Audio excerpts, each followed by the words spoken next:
नमस्ते, म उत्तम देवकोटा र मैले आज सम्पूर्ण विद्यार्थी भाइ बहिनीहरूका लागि एउटा कविता वाचन गर्न गइरहेको छु र यो कविता मेरो कवितासँग समयको फन्कोमा संग्रहित कविता छ र मैले अहिले वाचन गर्न लागिरहेको कविताको शीर्षक छ हामीलाई चिन्छौ।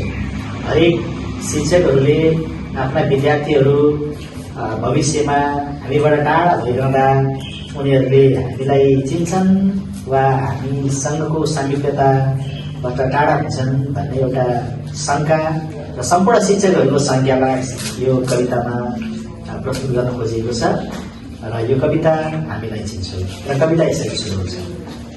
तिमी सानो छँदा तिम्रा कलिला हातहरूले काटीका पाना र भित्ताभरि कोरेका लामा छोटा घुमेका रेखाहरू जस्तै रेखाहरू कोरिएर।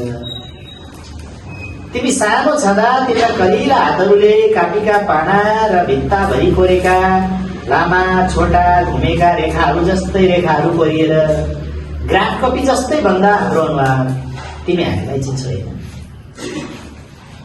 तिमी सानो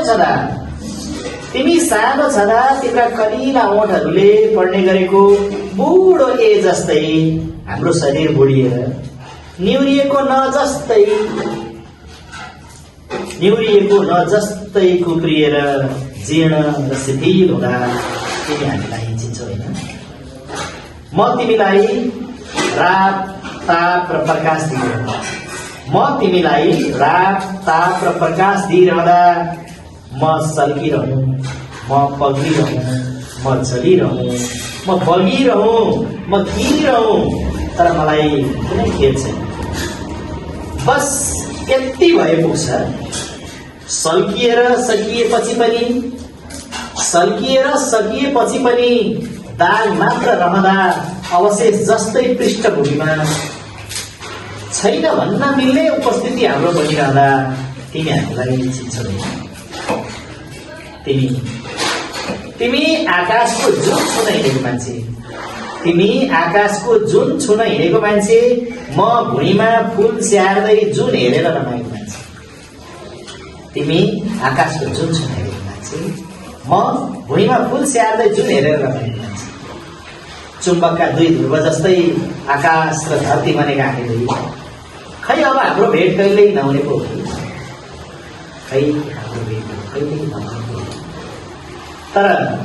तर आकाश छोएर फर्कियो भने एक अन्जुली अमृत ल्याउनु नबिर्सनु। सुनेको छु अमृतको एक बुँद पिउँदा पनि विस्मृतिका सबै कुराहरू स्मृतिमा आउँछन्। अमृतको एक बुँद पिउँदा पनि विस्मृतिका सबै कुराहरू स्मृतिमा आउँछन्। हामी दुवै सँगै बसेर पिउँला एक घुट अमृत, रमाउला फ्ल्यासब्याकमा, जिउँला एक मिठो जिन्दगी। तर तिमीले अमृत लिएर आउने समयमा मसँग आइपुग्ने बाटो त चिन्छौ होइन। तिमी अमृत लिएर आउने समयमा मसँग आइपुग्ने बाटो त चिन्छौ होइन। परिवर्तन भइसक्दा र परिवर्तन भइसक्दा तिमी हामीलाई चिन्छौ होइन। परिवर्तन भइसक्दा तिमी हामीलाई चिन्छौ होइन।